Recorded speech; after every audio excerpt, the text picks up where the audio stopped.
Баршаңызға сәлем, каналыма қош келдіңіздер. Бүгін өте тез дайын болатын сырные шарики дайындайтын боламыз.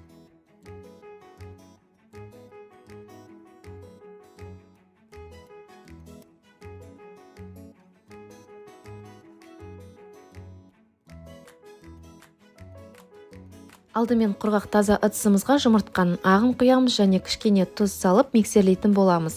Миксерді бастапқыда жай жылдамдықтан бастаймыз, одан кейін жайлап көбейтеміз жылдамдығын, және бізде жұмыртқаның массасы осылай екі есе болып көбейеді, және ыдысымызды төңкерген кезде бізде массамыз жерге түспеуі қажет.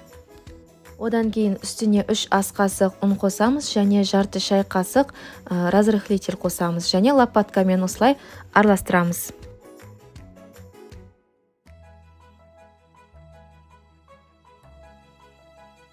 Үстіне кішкене теркадан өткізілген сырды қосамыз, яғни бізде сырымыз таза құрамды сыр болуы қажет, сырный продукт болмауы керек. Осылай үстіне салып лопаткамен араластырамыз, содан кейін қолмен шарик жасайтын боламыз.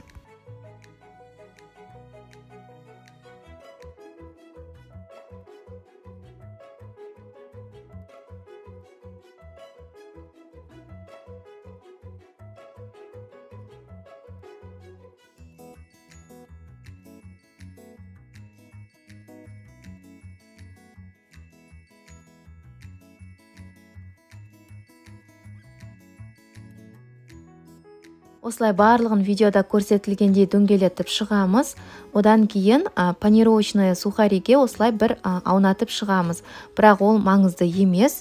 Одан кейін қызып тұрған майда орташа отта сарғайтып, немесе қызартып, қуырып алатын боламыз.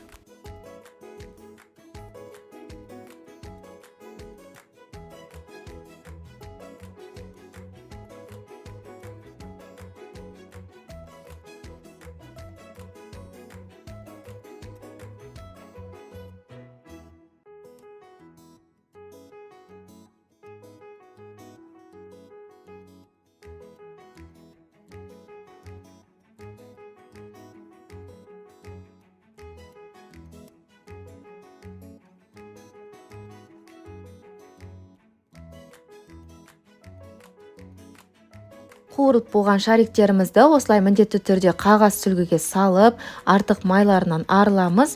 Міндетті түрде осы рецепт бойынша жасап көреді деген сенімдемін. Егер де рецепт ұнаса, лайк басып, каналға тіркеліп, сұрақтарыңыз болса, комментарий қалдырып кетуді ұмытпаңыздар.